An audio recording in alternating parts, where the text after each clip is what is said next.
so you can help. Let me get my computer off. Cheers to this morning, Eshat.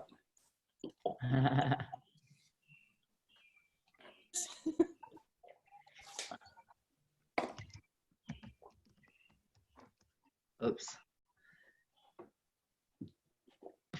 Yeah. I heard forgetting to mute is like the new reply all. That's yeah. That worked out pretty good on Saturday. I forgot to mute all and then just make it so that only certain people could speak, and it was pretty quiet the whole time.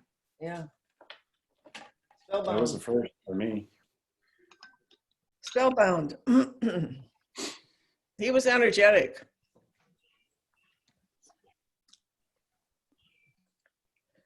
Yeah. Dunsky. Oh, Josh is amazing. Yeah.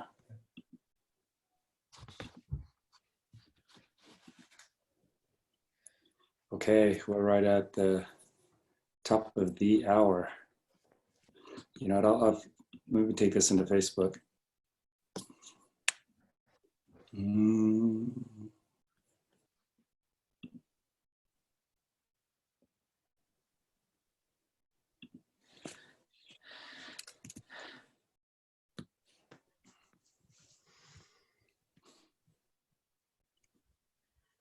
Take it into the Purple Pack Business Group.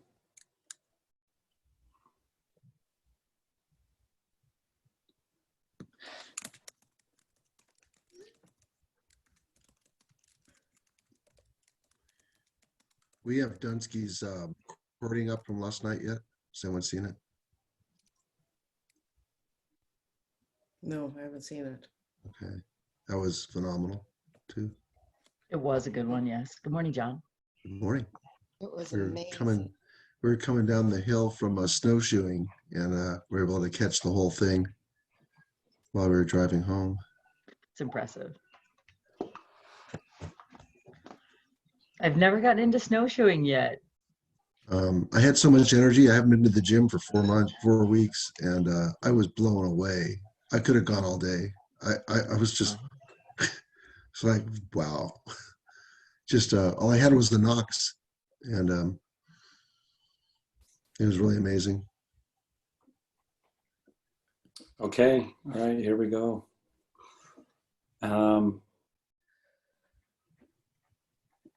Malcolm, did you want to start off with that? Malcolm, we talked this morning, and he had something that he wanted to. You know, I've got about 5 minutes. I'm just doing a couple of slides. I'm just finishing up. Okay, just do that. We'll find a place where it fits in, and I'll jump right into the book. Okay. You know, and I would just say, with the hands-on, because that's what this is about, right? We're taking personal development, we're applying it to the vehicle and the template of Isagenix. And to me, that's the game changer when you apply both of them. And we're watching Angela right now. You know, we watched people on this that have really committed to it. We watched Melissa, and she actually swam Alcatraz, and came from a place where, that was something that was kind of like on that wish list for her to do, right, Melissa? You swam Alcatraz. And we all got to watch that and watch the mindset and watch the focus. And now we're watching with the template, and we can see, Angela, you're just clicking away at this. It's just one divine connection after another. And I just want to check it because I want to be real. I want to be transparent. I know that obeying the principles and being obedient to them is what brings the blessings. And the blessings that come are much greater than the effort that I put forth. I realize that, the bigger how is happening through the principles, God's principles, and how he blesses us. But there is a very essential part that we must play in that. And that is that I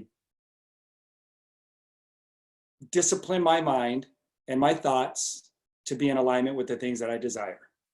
And when we get that match, and then we have something to apply that to a real concrete goal, and then we start working that goal. You can't just sit back on the couch. You can't wait for the phone to ring. You know, you got to pick up the phone, start making the calls, and just things start happening. I remember, you know, back when I first started and I got this book and I started applying it, I remember working like I always worked, making things happen. Like, I'm going to make things happen. But I had always worked that way prior to learning these principles. And I wasn't reaching my goals. In fact, I didn't even get close to my goals of what I really wanted. And once I started to apply what we're learning here in these principles and the disciplining the mind and the feelings and taking a fantasy, turning it into a theory, and then working on that fact, they just started happening. It just started clicking, and everybody wanted to know, what are you doing? What are you doing? You know, how are you explaining the comp plan? How do you talk about the products? Do you lead with the products first? Do you lead with the comp plan? They thought there was some trick into the way that I was presenting it to people. I said, look, I'm using the same products you are. I'm telling them the same things you are, but I learned how to think, and they just wouldn't listen to me. I was a newbie. I hadn't gotten the results yet, and, you know, and to hold out in front of people, and they just would roll their eyes at me and say, oh, you're not going to tell me, or whatever. I'm like, look, we're using the same products. The only thing I'm doing differently that I can tell is the way I'm thinking and the way I'm holding my thoughts. And I'm not letting my focus go all over the place. I'm not distracted. And it just kept happening, go from one magnificent win to the next. And it was like, it's kind of like when you get on the products, when is this good feeling going to go away? You know, well, it doesn't if you keep taking the products, because you're living the principle. So in being transparent, we know through Melissa's sharing, and Melissa, you're a huge part of that, holding that out, what happens when you apply this and you accomplish your goal. Now with the template, Angela, you're focusing on your Isogetics business in a very concrete way now, a very, for lack of a better way, instructional way, a pattern to follow. Are you committing to the template? Are you literally taking the time to sit there and close your eyes? We call it, Lenny calls it eyes closed action, right? And then we have our eyes opened action, where we get into action physically. Are you doing the eyes closed action and on a very disciplined level? Are you really committed to that on a daily basis? I believe so. You know, more so than even funny, because I'm taking action, but it's more so in the eyes closed moments. It's really, I find my biggest challenge is those first few minutes when I wake up in the morning, you know, because I'll go through whatever it is that my brain's gonna, you know, that little self-deception, self-betrayal phase for a couple of minutes, not every day, but on days when I do, I welcome it. I go, oh, okay, there it is. I get to point at self-betrayal, recognize it fast, shake its hand and say thanks, and then move into exactly what I'm seeing. And it's a repetition in my brain, you know, about my amazing customers. It's about the amazing benefits that they've been receiving from taking the products. And I just keep seeing so many more people that are going to catch on and have the products bless their lives. And then from there, it's just, we turn it into the, you know, my amazing business partners that we're also motivated, and we're working together and creating this amazing, amazing life that we've always been, that we've always knew we wanted, but we didn't know how to get. So I do a lot of eyes closed stuff, and I appreciate you saying that. And my discipline as far as writing yet, I am still working on it. I am not a perfect machine at this point, but I know my heart, my mindset is there. And a quick moment just to really attest to the law of abundance and the law of non-resistance is that, I mean, people will drop from the sky. I had a phone call from a lady she's never called me. In the history of our friendship, I used to run into her every day. She has never called me, and she called me yesterday, and she asked me what I'm up to. I told her what I'm doing, and so we're going to be talking this week, and she's very interested in trying the products, etc. So it's just, it's bizarre and amazing and exact. So I have to tell you, that fantasy that we are creating is really, it's more of a blueprint, as you point out. It is fantasy, but really it's designing your blueprint correctly and making sure those doorknobs if you didn't get them right the first time, making sure you you design your doorknobs for your dream house in the next run, if that makes any sense on what I'm talking Yeah, about. So yeah, absolutely. yes, The details, the specifics. Yeah. yes, yes. Yeah, absolutely. Well, and see, there you go, you guys. There's the confirmation, because that's simple to do and it's simple not to do. Easy to do and it's easy not to do the eyes closed action. It's even easier to do it sporadically, to do it very sporadically with your vision. Like you're motivated, but then one day you're not motivated, so you don't do it because you just don't feel like it. Well, I'm sorry if you don't feel like it, and I'm also sorry that you're not reaching your goals because you don't feel like it. Right? So that's the self-betrayal piece. That's like, wow, I'm really giving up my goals because I feel a little tired. I feel a little out of sorts today. That's what I'm going to betray my goals for, So I really appreciate that because, there's a third witness. Melissa, would you say when you accomplished Alcatraz, you were doing more eyes closed action? Not more, you were just consistent with your eyes closed action. Yeah, do you want to say anything? I don't know if you can unmute or... Let me try and unmute you. There you go. Did I do that? Yeah. Can you hear me now? Yep. Okay. So yeah, I definitely had done more eyes closed, and I'm getting there again too. But to really see myself as at the finish line and focus in my mind on swimming was great. So it is transferring over to my card writing and getting ready to pursue. It doesn't matter what goal it is, and it's just the distractions are the same, like we know. And so I just wrote down musts and wants, what we want and desire, and what are our musts to get there. Those action steps, that was it. I had to swim. So what is it in this shift of things? What do I have to do? What are my musts before I close my eyes or do my 10 and 10 at night? What are my musts? So that's why, and I know we said the pool showed up again, and Yeah, it fell out of his anywhere time, with right? my family. You happen to know how to swim. Right. Well, Less than 5 miles away. Who knew it was there? And Mark and I were talking about it real quick, that pool has only been there a year. That when I talked to them, I'll go swimming today. He lets me come 3 times a week. And it was just so funny. Like, well, you know what? I've only been here less than 2 years in this house, and this guy was building his house and made a decision to go from a play pool to a lap pool. I mean, it's just so fun to hear the story. Yeah. I'm not going to bore you with the details, but it's just a thing. Yeah. And when you were doing Alcatraz, though, you were doing it consistently then, because you said, well, I'm going to get back to doing it. But when you swam Alcatraz, you were doing it consistent. I remember you even had the flu or something, and you still would see yourself swimming. And yeah, that was a big mental hurdle that, you coached me through for sure, Dave, was that what I thought was seeing my goal as an uphill battle is typically how we look at things. And then you remapping that to see my goal as a downhill battle, not a battle, but a flow to, and like a river or any water going to the goal, that this obstacle was here, but not to give any acknowledgement to it, just think in my mind as I'm going through it. And so it was the path of least resistance. So I was mentally swimming every day and working on it. So when I had couldn't swim for 3 weeks, and because of a thing, but I don't want to say it because I don't want to give power to it. But anyway, so that I swam the same exact workout day 1 when I went back as I did when I couldn't stop, when I had to stop. So I was just like still flowing down to my goal. So that was such a victory, and I must. And you think just about plug that. in. Yeah, you think about that, you guys, athletes that get ready all year long for something, but then they don't obey the law of non-resistance. They start to go in a place where they're either subconsciously and then maybe consciously they're in and out of it, where they start looking at the obstacle. Like, what if? What if I get sick? Or what if I get hurt? And how many athletes have not been able to do the competition because either they got sick or they got hurt? And so where your mind goes, wherever your energy goes, that thing grows. And watching motocross and just watching Olympics and stuff like that. And you hear the stories where people take them out, and even just knowing people in their experiences where right before the event, they get sick or whatever.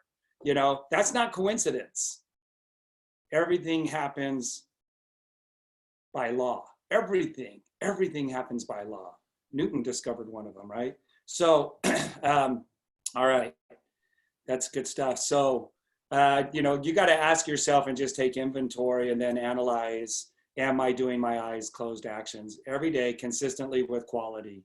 You have to put excellence behind it. And if your mind was good enough, like, what do they say? My mind's a steel trap, which means, I'm not saying that about my mind, but that's a saying out there, right?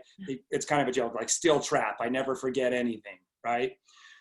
The reason I used the, you know, writing it out so I could get the clarity, but also then turning them into 3x5 cards before I used that 3x5 cards app. But for years, more than a decade, I used 3x5 cards. Those are the triggers that keep me online, that keep me in remembrance of the goal. They're triggers that help me to get into that state. If you didn't need the 3x5 cards and you could just stay in that state all the time with clarity, you wouldn't need the 3x5 cards. You know, you would be able to do it just, you know, by taking yourself there. There was just some accountability and some help and some triggers that I got from the words. And that's why I put pictures on there too. If you see me on how to do your 3x5 cards correctly, you saw that I use Google and then I find pictures that match as closely as I can. You know, you got to get pretty creative and you can find some pictures that match really closely with what your goals are. And I would shrink them down and then tape them to the back of my 3x5 cards. Now it's so easy. I just get to Google them, copy them to my page and shrink them down, you know, onto my little electronic app. I can do it much faster, more effectively. So anyway, I use those for triggers and to call to remembrance my goals and just to be really familiar with them. And I call them triggers. They trigger my thoughts and my feelings to be in harmony. So, but again, if you didn't need that and you can just keep that feeling with you, you know, and there's times in between pulling them out of my pocket that I could do that. It's with clarity and I'm familiar and I don't need to pull them out to look at it. But I found myself pulling them out a lot in the beginning. And I still do. I still have them on my phone. My phone's always with me. So it's fun just to be able to pull them up any time of the day. Okay, so thanks for sharing that, Angela. Because you're a thinking machine and you can't turn it off. Just try to turn your thoughts off. You can never stop thinking. That's a clue. Because the universe, the number one law of the universe is progress. If we could turn off our thinking, then progress would not be the number one law of the universe. And so why is, you got to realize that thinking correlates with progress. And even if you're subjecting yourself to stinking thinking, it's still progress. Someday or another, you're going to, someday, you know, sooner or later, you're going to learn from that, whether it's now or later. And later could be after you die, you're still going to be a thinking machine, still going to be an individual. So it's always progress. Progress is always being made.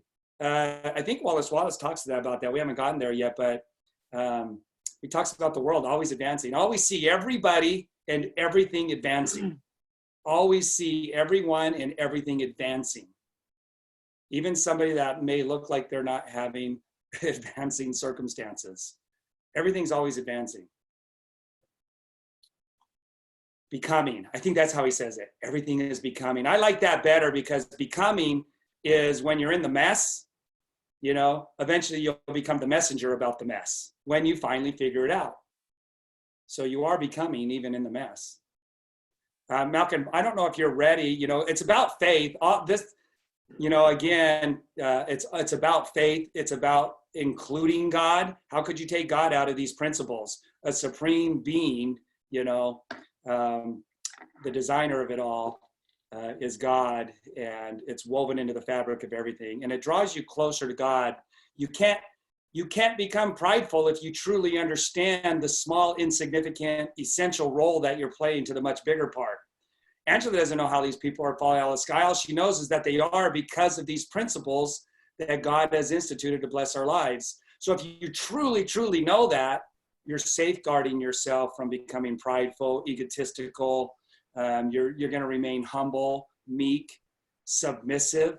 You're submissive. You're submitting yourself to these principles. And how could you take God out of that? You couldn't. It would be blasphemy, literally, to take God out of it. You'd have to deceive yourself, which is a pretty hard thing to do when you know. All right, so Malcolm talked about, you know, faith and having faith in this time of year. It's by faith that all things happen. It's by faith that we move. It's how you get up to get a drink of water. So let me just expand on this just a little bit and set you up here, Malcolm. But you use faith to get a drink of water. It's just so habitual now. You've done it so many times that you know the water is going to come out of the faucet. You know when you open the cupboard, there's going to be a glass there. And you're kind of surprised sometimes when the glass isn't there and you're like, oh, let me go check the dishwasher. Oh, hopefully I washed the dishes. You have faith. It's faith that's making you take every single step. It's just some things are so commonplace with our faith that we expect it. And that becomes a knowledge. Faith becomes a knowledge, right? And so you set your alarm. If you set your alarm still, you're setting your alarm by faith, knowing that there's going to be a tomorrow. But you've done it so many times, you don't think about it being faith. And it always works out. So if we could get to that place with anything, then anything is possible. But now it's a matter of disciplining the mind and getting it to take on these things that we haven't received so easily. But there's going to be a day when these things are taught just like the ABCs, and they do receive it just like that. Okay, Malcolm. So yeah, this is a really great Wall Street Journal article on it's by a Harvard art historian professor named James Hankins, and he talks about the most successful artist in Rome back in 1519, and this is Raphael. It's his Transfiguration.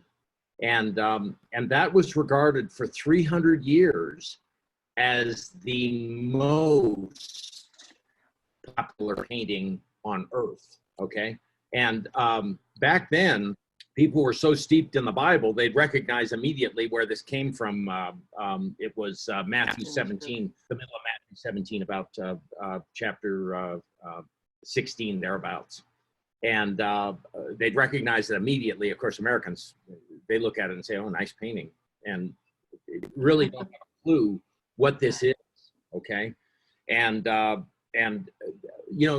want to emphasize, Raphael was competing against Michelangelo, who did the Mona Lisa, and had just died. And when this was done, and that's regarded as probably the most popular painting on earth. Leonardo da Vinci, Michelangelo did the Sistine Chapel, which is also regarded as incredible. But this was the painting that stood out. And one of the reasons is this was the age of pandemic, okay? It was par for the course every 50 years for some pandemic to wipe out a quarter of the population, just like that. I mean, unbelievable pandemics. Whole cities disappeared, okay? And of course, it was an era of poverty. So I wanted to talk to you about this because we're entering the era of pandemic and poverty, okay?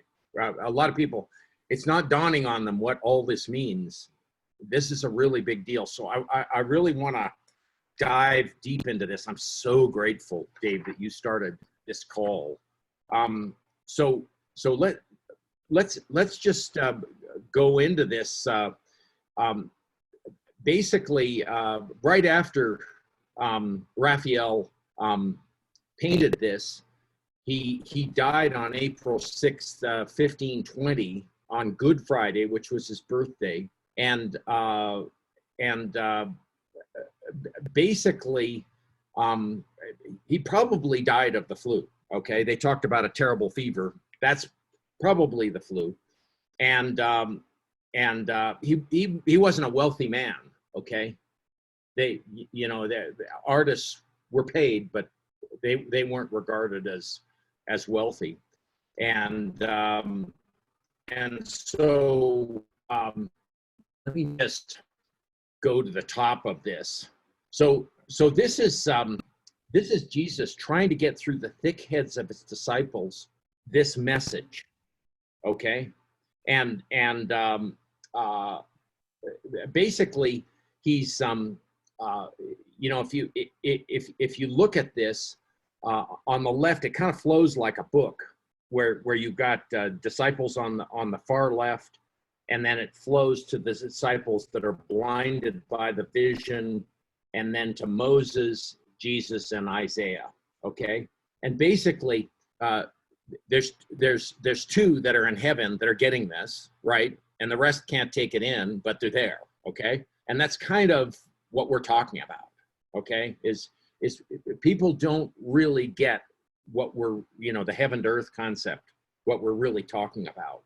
Okay, and of course back then they always talked about, oh well, heaven's up there, heaven's not on earth. Okay, but Wallace Wattles is saying no, heaven's here, and actually that's a biblical concept. Heaven's within you. Okay, it is. But the churches didn't really want you to know that, because you were harder to control if you realized you were made in God's image and could create amazing things, right? So they kind of wanted to keep you down. Talks about that. Alrighty. So anyway, you know, Christ led these three disciples to the summit of a mountain where he's transfigured by a great light, and his garments shine white as snow. And the voice of God says, comes from a cloud and says, this is my only son in whom I'm well pleased, hear him. And basically that established who Jesus was on a much deeper level, right? But farther down the hill, this is what's going on. A mob of people had converged on the other 9 disciples, begging them to heal a boy who had been self-harming, driven mad by an evil spirit. And Dr. Dunsky talked about the turmoil of his sick child, okay? So in this time, an entire village is gathered around this boy that's gone nuts. You know, he's throwing himself into the fire and throwing himself into the lake. And everybody's upset with this, you know, and they don't know what's going on. And Dr. Dunsky talked about how difficult that was when his daughter was sick, and Dave went through that with his daughter. Okay, and basically the disciples failed to work a cure, and then Jesus comes down from the mountaintop and immediately heals the boy, and the disciples ask, why can't they perform it? And Jesus tells them the problem was a lack of faith. He's telling them this ability is within you. Okay. And, you know, I didn't really realize this. I mean, when Dave and I were traveling the Central Valley of California, the only parallel to that was because we were coming back in a month, and in a month we would see stunning results. And I've been in the wellness industry for 32 years. I had never seen anything like what I saw traveling with Dave MacArthur. The transformations that took place with people, Angela's transformation, that didn't happen with my previous company, okay? People really are getting better over really serious stuff. You know, it's incredible. And, you know, these two scenes are complementary, and basically they're expressing a spiritual hierarchy, okay? And basically,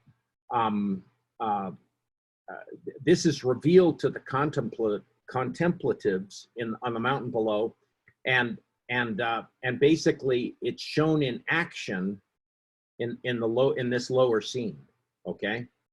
And the two scenes simply explode with theological significance between the visionary plane of where truth becomes visible, okay?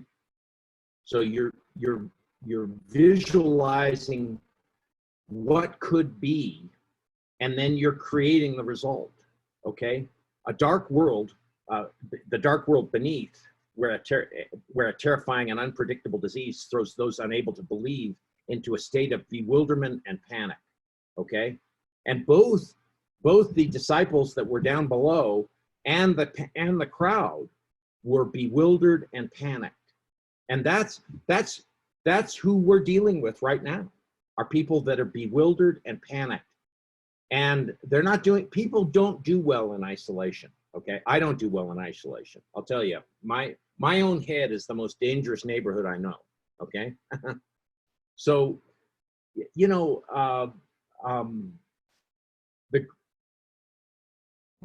Raphael's greatest gift was, and the one that set him above both Leonardo and Michelangelo, was his ability to orchestrate dynamic interactions between numbers of beautifully expressed figures. And basically, one of the things this painting teaches us is, in times of trouble, we need each other.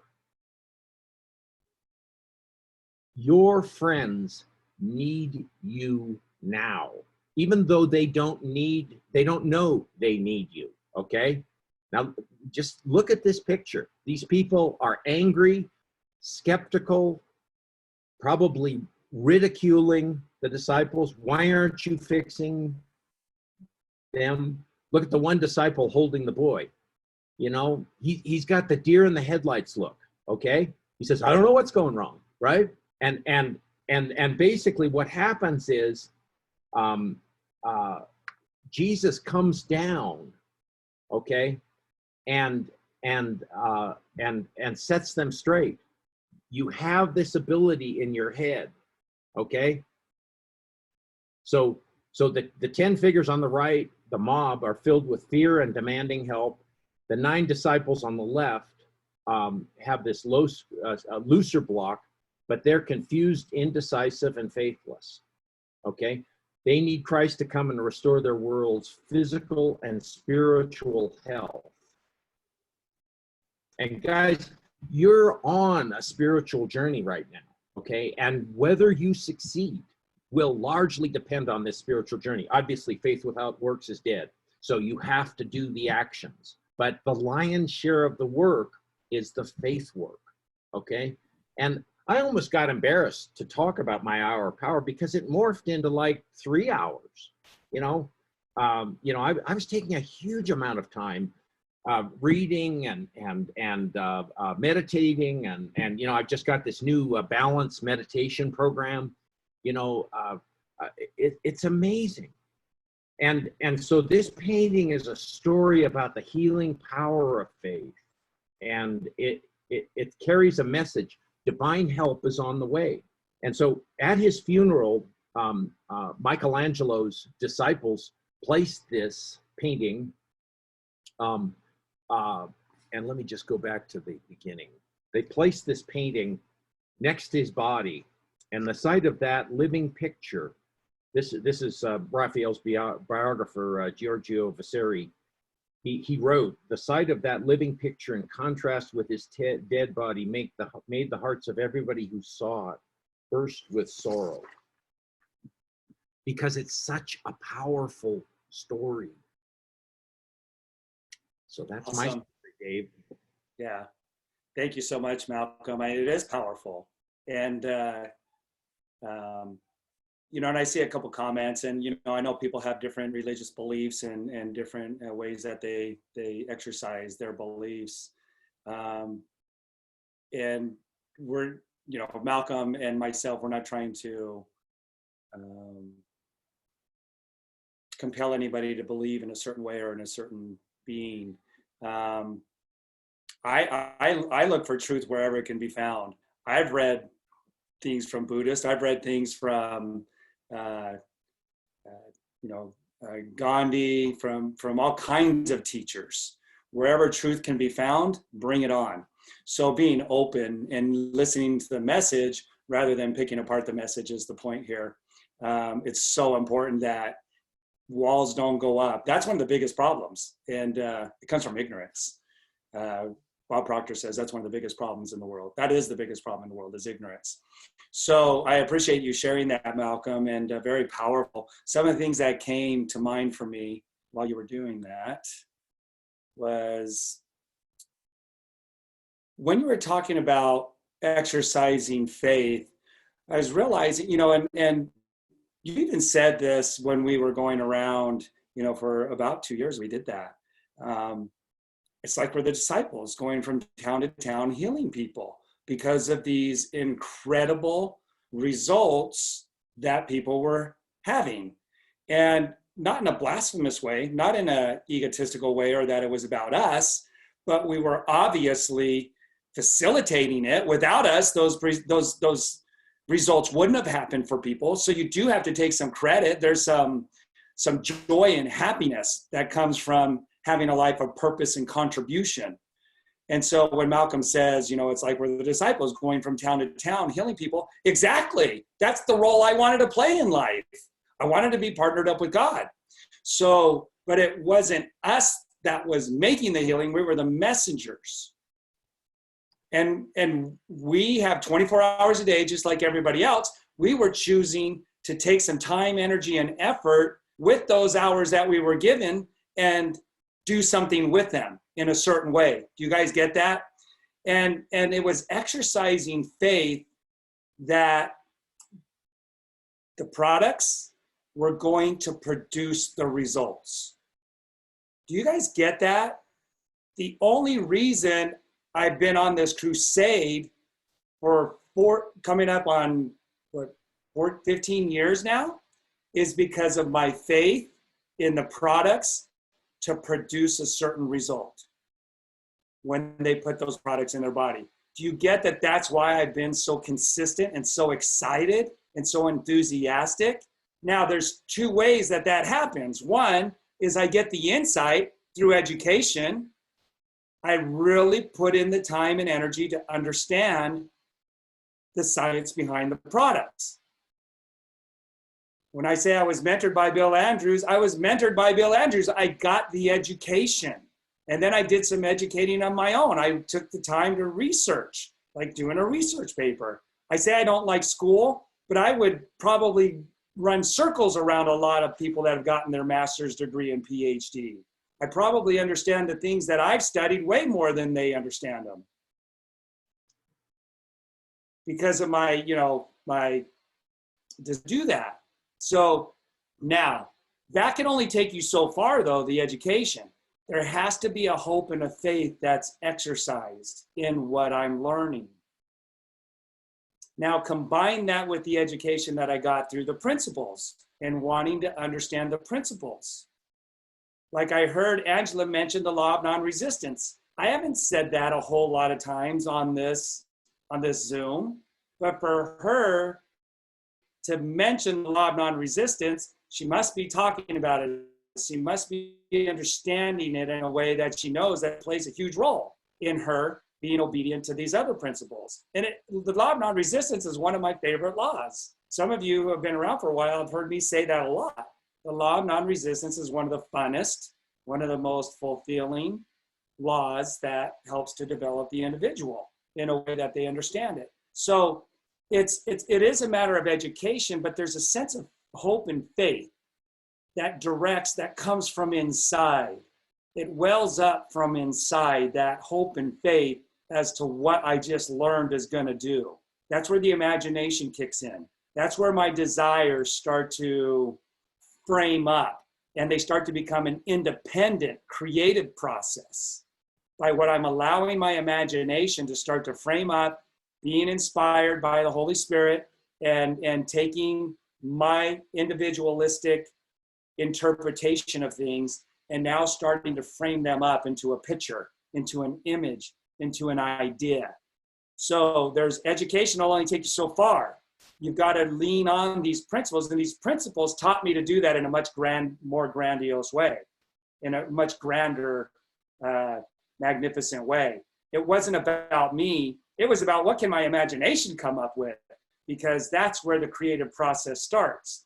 And it taught me to create at a much higher level, and it not being about me, it was about the principles that I was learning that taught me that I could do that if I desired to, if I wanted to. I can, the possibility's there. So it wasn't about me and making myself high and mighty. It was about understanding the principles that gave me the permission to dream bigger. And so people won't allow themselves to dream bigger because they don't understand the principles. It isn't me that's dreaming bigger. It's the principles that give me permission to dream bigger. Big difference. Big difference. It's not what I'm as an individual capable of. It's what am I as an individual and understanding these principles that are going to allow me to dream bigger. So it's coming to an understanding of something. In all thy getting, get understanding. So I'm going to put in parentheses very loosely your salvation, your Isogenics business, your contribution in this world, your future, your eternity, everything. Your salvation depends on you understanding something. You and what you think is that important.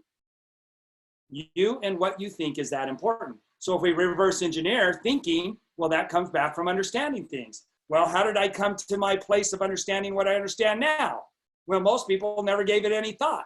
So it was the TV, it was the school that they went to, it was the elementary school and what the teachers thought of them and what their peers thought of them. It was the clothes that they were wearing and whether people liked them and made them feel good, or whether people thought the clothes you wore sucked and you're an idiot and you're ugly and you're worth nothing. You're not even my friend. Get away from me. So if people don't come to the right understanding and they just let the environment and happenstance and the circumstances around them and their environment dictate how they think, then what are you going to make of that? Well, a life of that isn't going to make very much of it until they come to the understanding. And then they'll realize, wow, I'm so grateful I went through all of that. There was purpose to that. And those people have so much more to offer because they went to the depths. They went to those low depths. And we see that every so often, somebody who went to the very lowest of depths rise to the highest of heights, but not until they understand something. Not until they get that understanding. And it's in that understanding and reevaluating and then applying it. And that's why I wanted to pick Wallace Wattles' book, because you are a thinking being and your thinking matters. So if we go back to the book here, we left off, if you want a sewing machine, for instance, I do not mean to tell you that you are to impress the thought of a sewing machine on thinking stuff, since until the machine is formed without hands in the room where you sit. And I was going to say it earlier, and I forgot to, Angela. When people say they don't call you or they don't knock on your door, yeah, they do. Now, those are the highlights with the law of attraction. They don't happen all the time. That's the 1%, but they are absolutely highlights. And when those people call you or they knock on your door, it's pretty awesome. Like they will.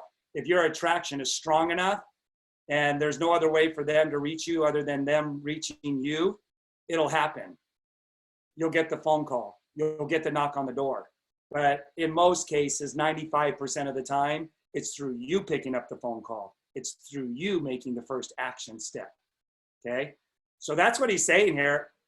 But if you want a sewing machine, hold the mental image of it, eyes closed action, with the most positive certainty that it is being made. So when Angela is seeing the results that our customers are getting in detail, like a doorknob, right? When you're imagining your house, you see the details, or is on its way to you. After once forming the thought, have the most absolute and unquestioning faith that the sewing machine is coming. How do you get that? The feeling. It's the feeling behind the thought. That's how you get the most absolute and unquestioning faith, is when you create the feeling. And so what I would say to people in trying to teach the principles is you can increase your faith incrementally. How would that be? To be able to increase the greatest power incrementally? Well, you can by how you're able to call that feeling to mind at your will, using your will to call that feeling. It's that stick-to-itiveness. It's that, put me in, coach, I know I can do it. And you get up and in practice, they're throwing the pitch and you miss it. Throw it to me again. Throw it to me again. I'm going to hit it. And he throws it to you again and you swing and you miss. My dad used to have a rope with a baseball tied to it. And he'd twirl it around his head like a lasso.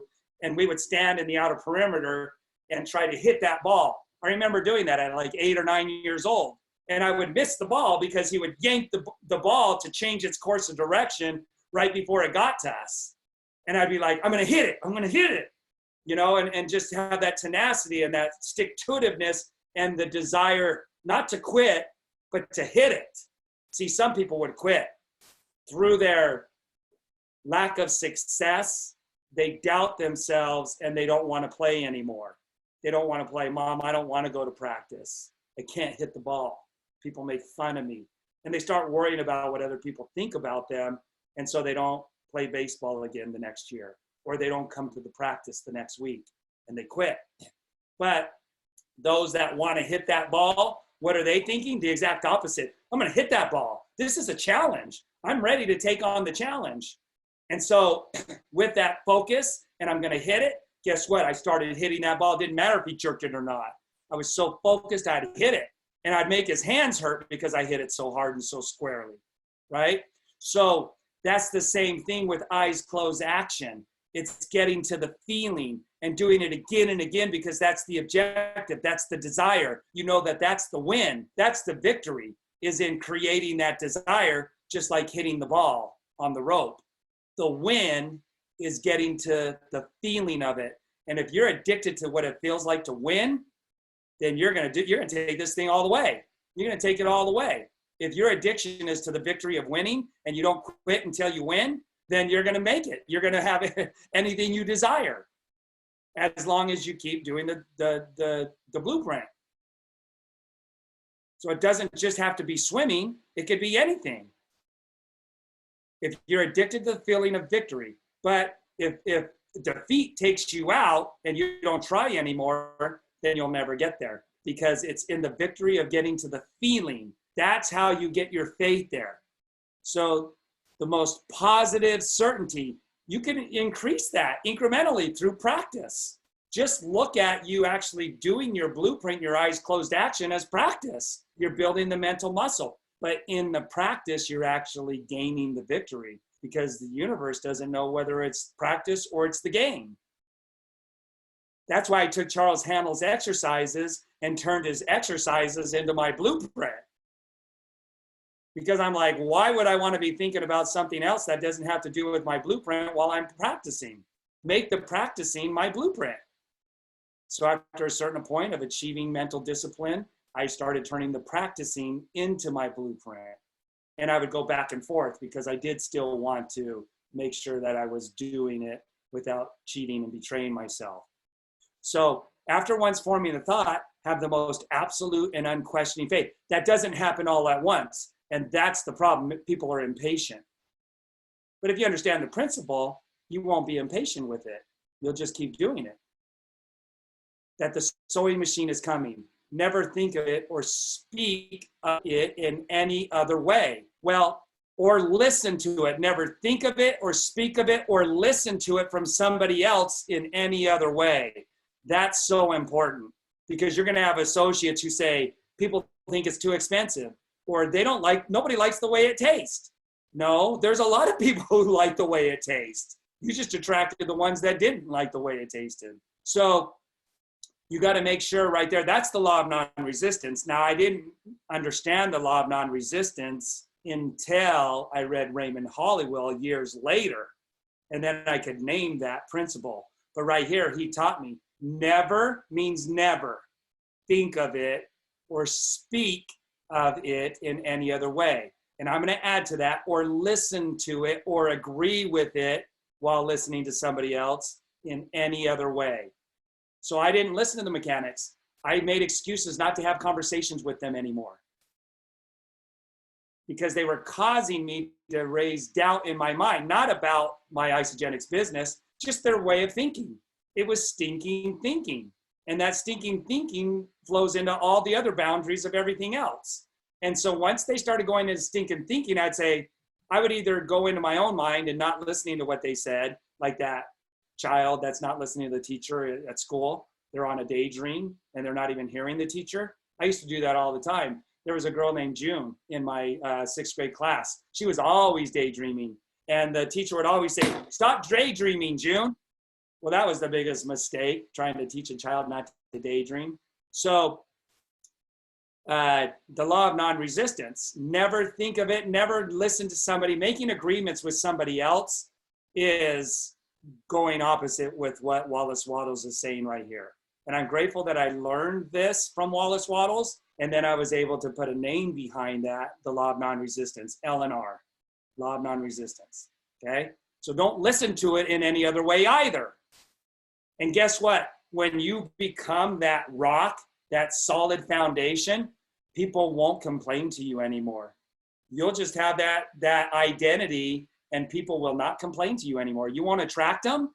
And when you shut people up in a very nice and gentle way enough times, they won't complain to you anymore. They know better.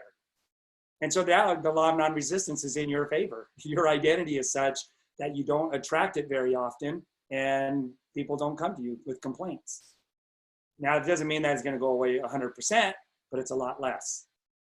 Or, okay, so never think of it or speak of it in any other way than as being sure to arrive. Claim it as already yours. He goes on to speak in the chapter on gratitude. The person who can claim something and take ownership of it only in their mind is exercising perfect faith.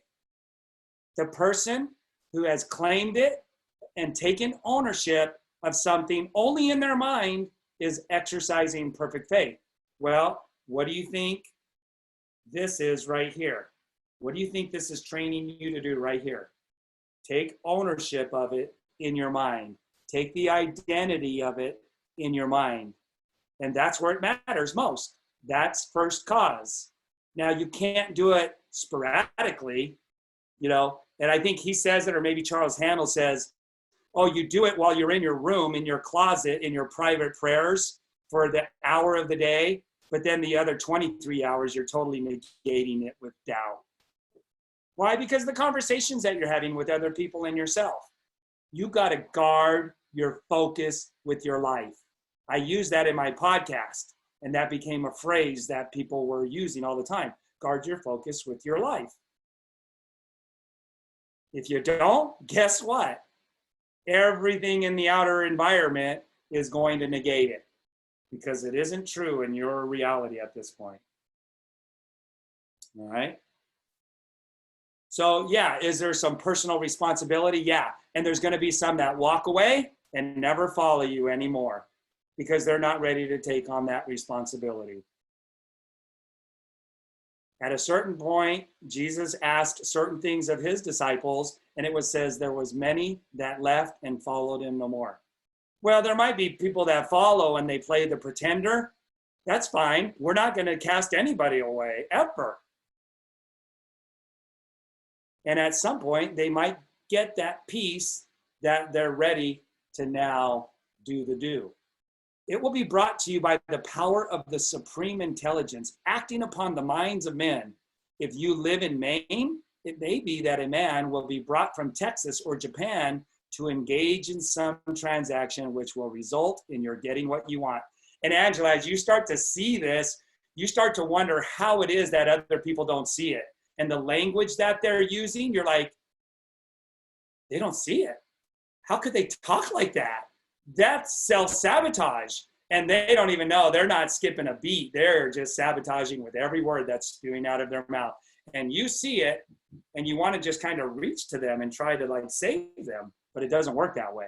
That's why you can't share your oil with somebody else, with your lamp. Yeah, you could share oil. That doesn't make sense. How could you not share your oil?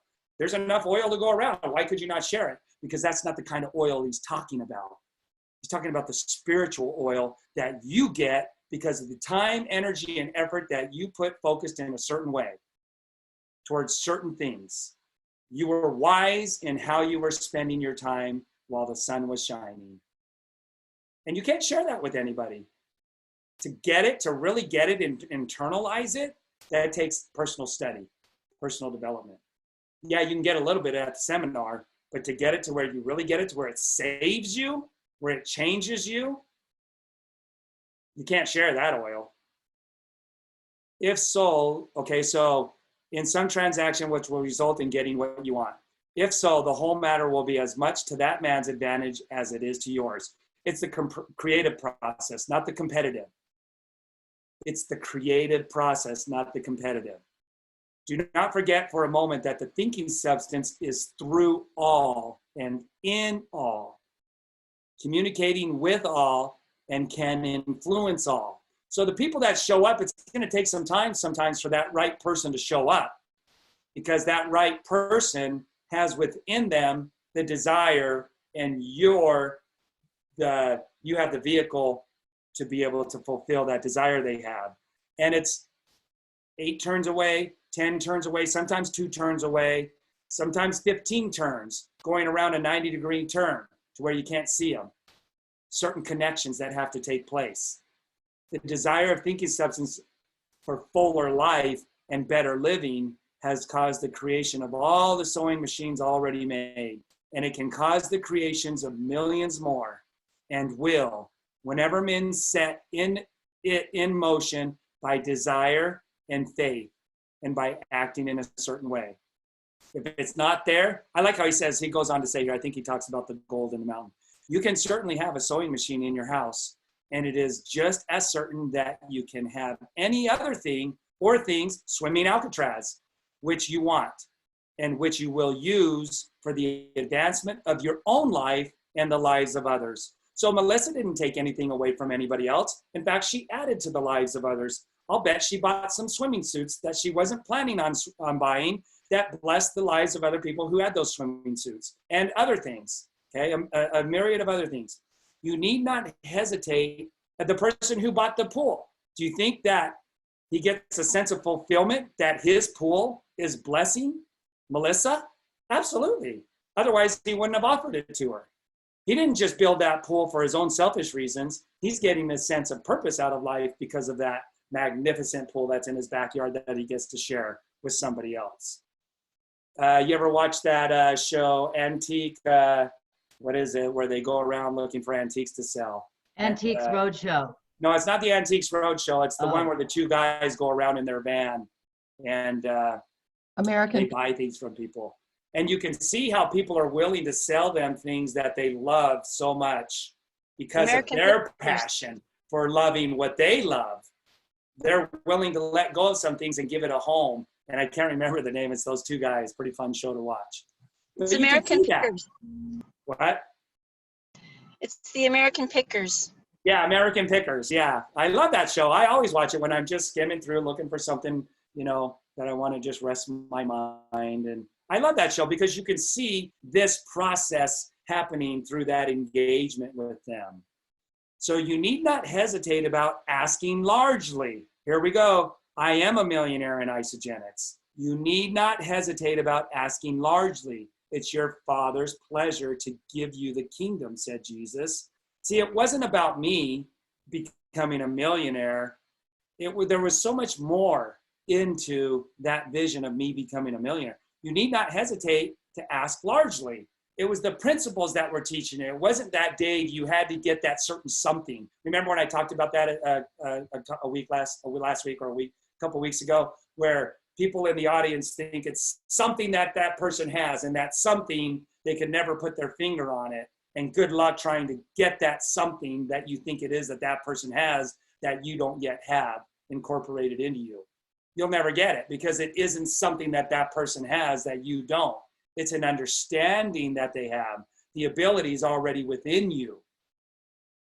That's why I love Lynn Hagedorn, because she tries to point that out. She strives to educate to people about that something that's already in you.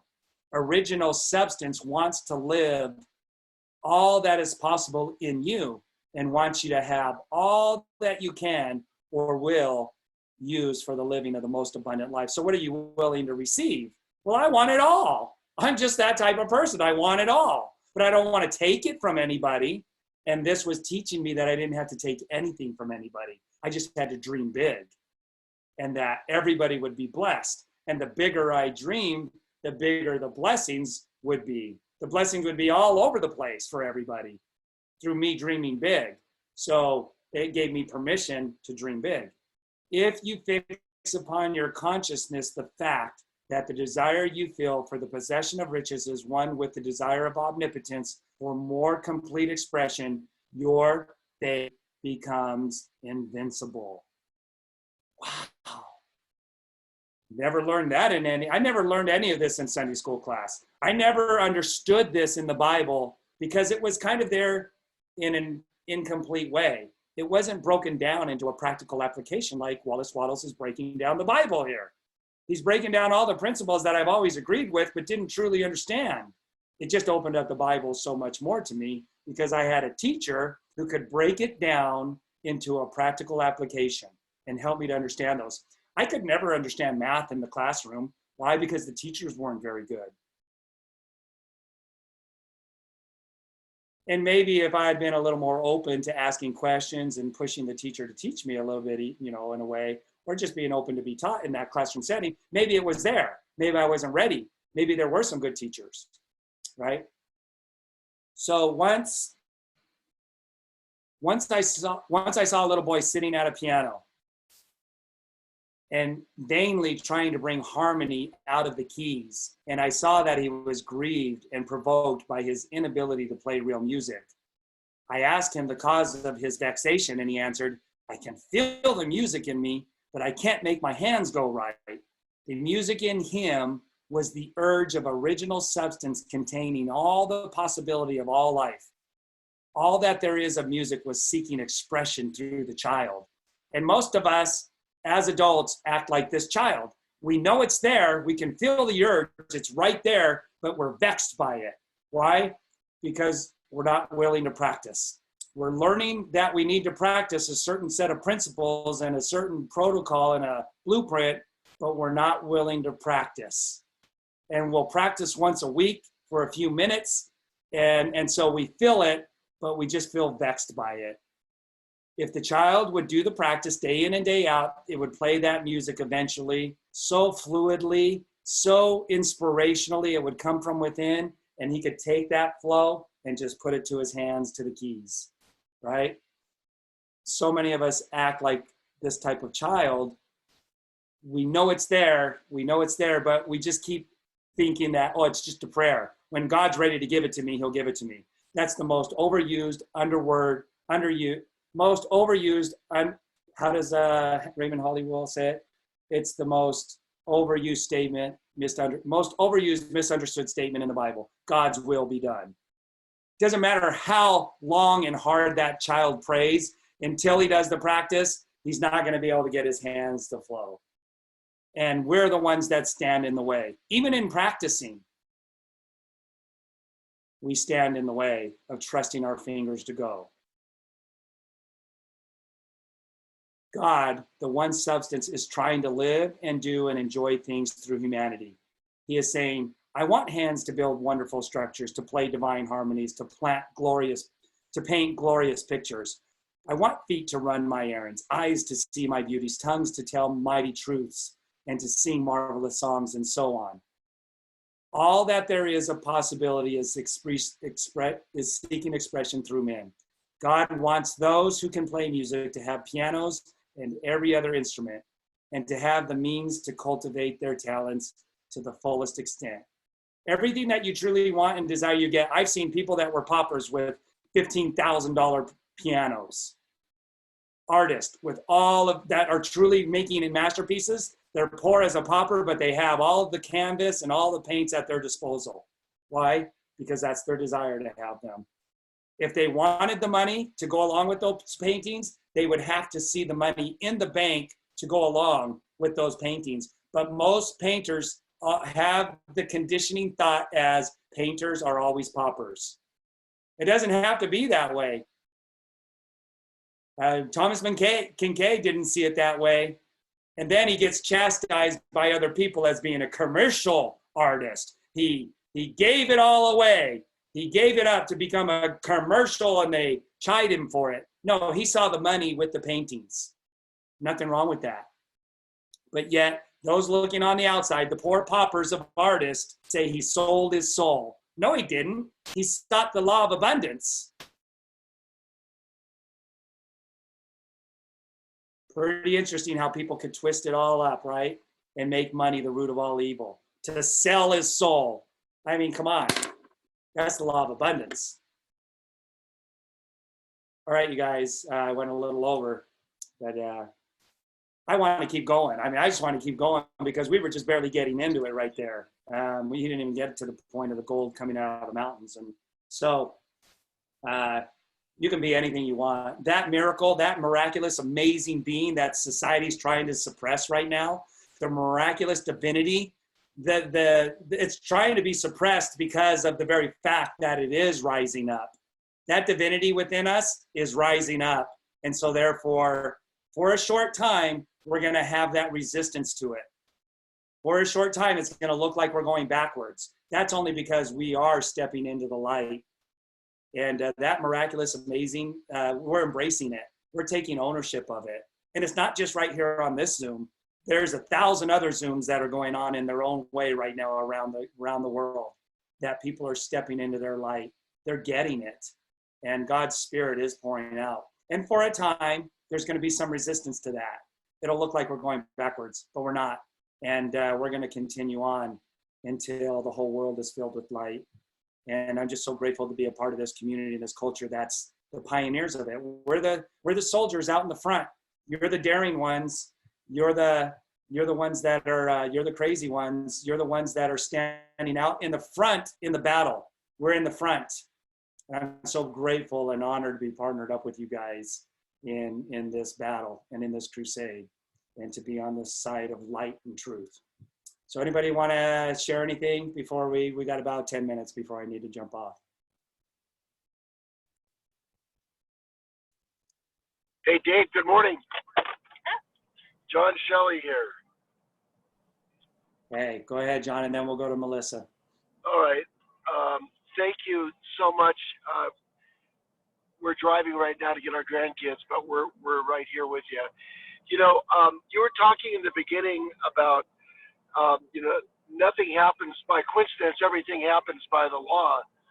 And just this weekend, Shelley and I were talking about one of our favorite friends, who's on our left side in the you know, taking the product, and is in a lot of need right now because of some issues in their lives.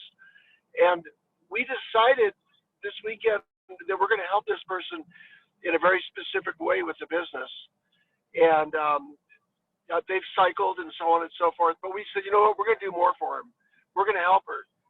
And without ever calling her and telling her that, without ever even sending a message to her, all of a sudden, she sends me a text this morning, and she found this Zoom on Facebook, and she's been watching it. She said, I had no idea this was going on. This, you know, and now we're going to talk later today about what it is we're going to do to help this person. And it was such a law of attraction to be talking about her, and then she shows up on Facebook and texts me and says, how often do you guys do this? This is amazing. You know, basically, in as many words, wanting to know more. And this is the very person out of the thousands in our team that we wanted to help. And we haven't talked to her probably for 3 weeks or a month. And boom, she shows up. Just a small example to corroborate what you're saying. Thank you. Talk. Thank you. And the other part is I really want to thank you for all this information this morning, and Malcolm sharing the beautiful portrait painting. What a platform to launch from when you're starting a new era with somebody. I mean, just such connectivity of information. I really appreciate you guys. Thank you for this. Yeah, you're welcome. Thank you. Thanks for showing up. You guys are such an incredible asset to our team, and your presentations and your knowledge and your desire to serve. So thank you. And I think I saw somebody ask, when do we do? Every Monday. This is every Monday morning. Melissa, I tried to unmute you, but it won't let me. Can you unmute yourself? There There I you go. go. Okay, is that better? Okay, good. Awesome. Thank you so much. It's a great way to, I feel like this is January 1st, like it's a new start. We just had Resurrection Sunday, and it's time to really march on. And I think the battle is of the Lord, like we talked about earlier. The painting was great, and thank you so much. 2 quick things. I love that piano story because the boy has the dream or the desire to be here, and all he has to do is commit to practicing. And that's the doing the do every day, which is, I'm preaching to the choir here. For me, is just doing it every day. And the circumstances of the virus has brought my coach from Idaho here locally to take care of his dad, who's 93 and swims still. faster than he can walk, which is cool. But we talked about there's a thing about swimming the straits. There's 7 straits in the world. And I said, I really want to swim from Morocco to Gibraltar. And he's like giving me the whole stats. I'm like, I'm not worried about the how. I just need to commit to swimming and doing the track of swimming. He's like, I said, I know it costs a whole lot of money and a crew, and I already know I people are in my life that could drive the boat, and so it's kind of cool to tell him that, who's just brand new on the product as well. So very cool. And just want to say, in a blessing, I had our 10th grandbaby this week, and her name is River Ann, which means flowing forward, full of grace. And I just love that. My mind is in my cards right now, like, okay, what do I want to be for her on her 10th birthday? And so I just put that out there, flowing forward, full of grace. That's really who we are as a team, heaven to earth. So I just want to say River Ann was born this week on Wednesday. So Awesome. Congratulations. That's a beautiful name. Beautiful concept behind that too. Love that. Beautiful meaning. Yeah. All right. Anybody else? Yeah. Okay, you guys. Awesome. Thanks for being here today. And, we really have to L&R a lot of stuff right now. Now, you want to be wise. It's always be wise as a serpent, harmless as a dove. So you do have to be in the know with what's going on and what you can do about it. But when you get into the place of worry and distraction, that's when it becomes a problem, right? Then you got to know, be smart. And if you're prepared, and doing what you can do, then that allows you to obey the law of non-resistance. If there's something you're procrastinating that you need to do with today's circumstances and environment, that is unrelated to Isagenix, just your life in general and the current circumstances. If there's something that you can do and you're not doing it, just get it done. Quit procrastinating.